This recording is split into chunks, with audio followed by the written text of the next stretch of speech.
Fala aí, pessoal.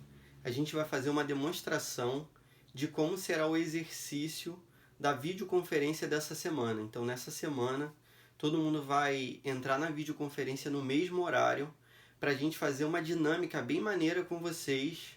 E aí eu vou fazer uma demonstração desse exercício para você já chegar no ponto aí para essa videoconferência. A questão é a seguinte, não sei se você sabe, mas a maioria dos livros é feita com planejamento. A gente tem aqui um exemplar de um clássico da literatura, que é o Alice no País das Maravilhas, do Lewis Carroll. Esse clássico, quando ele é escrito com o autor sabendo onde ele vai chegar, sabendo qual é o final do texto, qual é o final da história.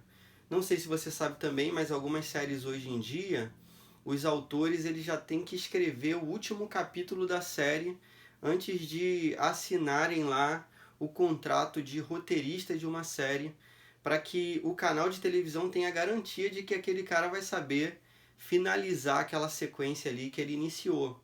Na redação não é diferente, então na redação a gente precisa de planejamento. A gente precisa fazer uma redação com um roteiro planejado, estabelecido, e eu vou mostrar para vocês uma forma de fazer esse modelo e a gente vai praticar esses modelos durante a aula, durante a videoconferência dessa semana. Vamos lá? A gente vai pegar então um tema como exemplo, que é um tema que já caiu no Enem, publicidade infantil em questão no Brasil. Esse tema foi um tema difícil, muitos alunos zeraram a redação, na verdade foi o recorde de alunos que fugiram do tema. Os alunos interpretaram mal essa frase e eles acreditaram que publicidade infantil seria publicidade, propaganda assim, envolvendo crianças com crianças na propaganda, e não era esse o tema era publicidade voltada para as crianças, então direcionada para as crianças. Esse tema teve mais de 500 mil de redações, tirando 0, então foi um tema bem complicado mesmo. Mas a galera aqui do curso de redação mandou ver, tirou uma nota excelente e você vai fazer da mesma forma. Como que a gente planejaria esse tema? Você precisa primeiro ler essa frase naqueles 3 níveis que você já conhece, nos 3 eixos que a gente aponta para vocês, que são o eixo sintático, semântico e paradigmático. Depois de fazer essa sequência de leituras, você vai começar a anotar as suas ideias, aquilo que a gente chama de brainstorming.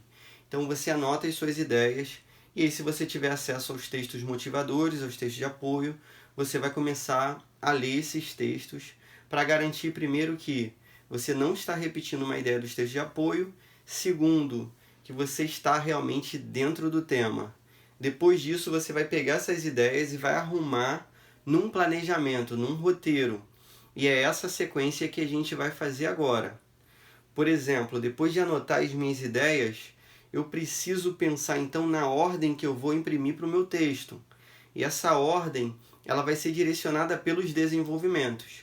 Você já conhece aí a fórmula dos desenvolvimentos que a gente aponta para vocês. Então, a fórmula dos desenvolvimentos é a seguinte: tópico frasal mais argumento 1 mais argumento 2 mais conclusão. Para a gente planejar o parágrafo, a gente precisa pensar na ideia do parágrafo e organizar essa ideia em argumento 1 e argumento 2. Beleza? Outra questão que você precisa saber: se o parágrafo for um parágrafo positivo, a gente precisa saber se a gente tem algum elemento cultural, aquilo que a prova chama como repertório cultural ou autoria. A gente tem que mostrar cultura, então a gente precisa saber se naquele sentido que você vai desenvolver o seu parágrafo, se você vai ter algum recurso para apontar, e esse recurso tem que ser atraente, tem que chamar a atenção do leitor. Se você tiver esse recurso para usar, então você consegue planejar esse parágrafo sendo um parágrafo positivo ou um parágrafo neutro.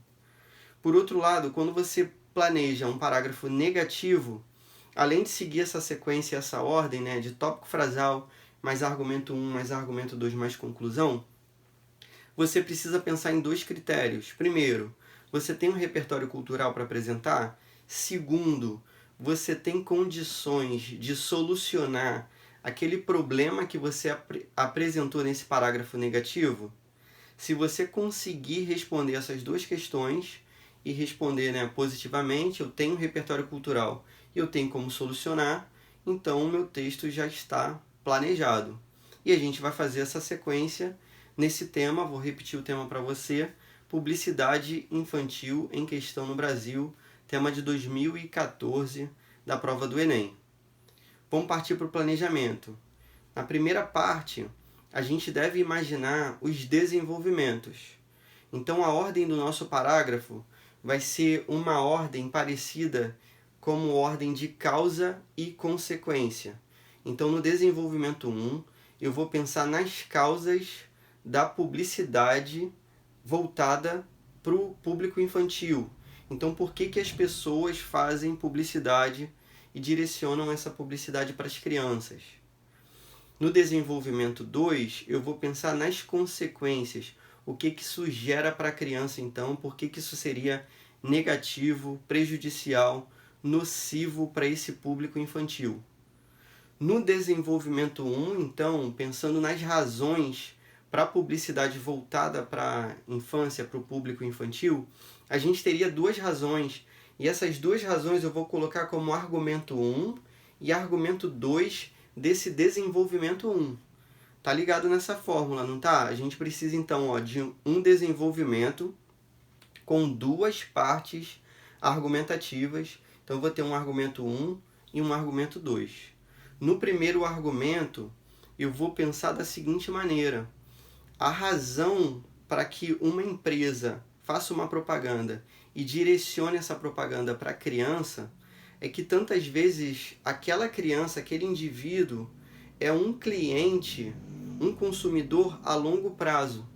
Então, se você conquista um consumidor na infância, como por exemplo uma rede de lanchonetes, como por exemplo o McDonald's, se você conquista esse consumidor na infância, ele vai consumir aquele produto durante toda a sua vida. Então isso é uma vantagem para a empresa, porque você consegue vender repetidas vezes o mesmo produto para aquele mesmo cliente. Esse seria o meu argumento 1. O segundo argumento é que a criança ela determina, em 80% dos casos, o consumo familiar. Então, tantas vezes, os pais vão consumir aquele produto só para agradarem a criança. Então, a criança ela não vai consumir sozinha, ela vai consumir em parceria com a sua família. Então você não vende o lanche para 1, você vende para 4 pessoas. Entende? Às vezes no supermercado a criança vai determinar a compra, por exemplo, de um papel higiênico, porque o papel higiênico tem uma princesa desenhada no papel higiênico chamada Diana. E a criança quer aquele, ou da galinha pintadinha. Então eu tenho 2 argumentos. Legal? Tá conseguindo entender até aqui? Eu tenho 2 argumentos. Argumento 1, um público a longo prazo. Argumento 2, determina o consumo da família e determina a venda de mais produtos. Para diferenciação, para esse repertório cultural, eu vou apresentar justamente essa estatística de 80% do consumo familiar ser determinado pelo público infantil. Então, 80% do gasto da família em compras, em consumo, é direcionada para as crianças. Agora eu vou partir para o meu desenvolvimento 2. No desenvolvimento 2, então eu vou falar sobre as consequências para a criança, por que isso afeta esse público infantil. E eu vou falar de 2 consequências. Vou falar primeiro de uma consequência de um consumo voltado para o gênero alimentício, e essa consequência seria uma consequência no que se refere à obesidade, ao sobrepeso infantil. Isso é um assunto determinante hoje em dia entre os pediatras, o peso das crianças, se elas já estão manifestando aquilo que é chamado de obesidade infantil. E num segundo momento, eu vou pensar como que isso afeta a criança psicologicamente. Então a criança começa a entrar num mundo de consumismo, num mundo de rivalidades. A criança, tantas vezes, sem filtro, ela num ambiente escolar, ela vai mostrar para outra criança que ela tem um produto e vai tentar humilhar a outra criança por conta da outra não possuir aquele mesmo produto. Então isso vai gerar consequências negativas para o aspecto psicológico dessa criança. Eu preciso então de um repertório cultural. Eu preciso apresentar para o meu leitor cultura. E aí nesse parágrafo eu vou falar sobre um documentário chamado Criança, Alma do Negócio. Se você quiser anotar aí, é Criança, vírgula, Alma do Negócio. Esse documentário tem no YouTube, um documentário de fácil acesso, e esse documentário vai justificar exatamente essas ideias, né? Como que isso vai afetar o ambiente infantil, tanto no sobrepeso quanto em aspectos psicológicos. Nesse sentido, eu estou com os meus desenvolvimentos prontos. Então, de certo modo, eu já tenho um roteiro, já sei para onde meu texto vai. Esse é o corpo do texto. Isso é o mais importante. O que eu preciso pensar nesse desenvolvimento 2? Se eu sei solucionar. Então, eu acredito que eu consiga solucionar. Questão da obesidade, a gente poderia fazer parceria entre famílias e nutricionistas, por exemplo. Então, a gente consegue alguns agentes que são pertinentes sem usar o Estado necessariamente.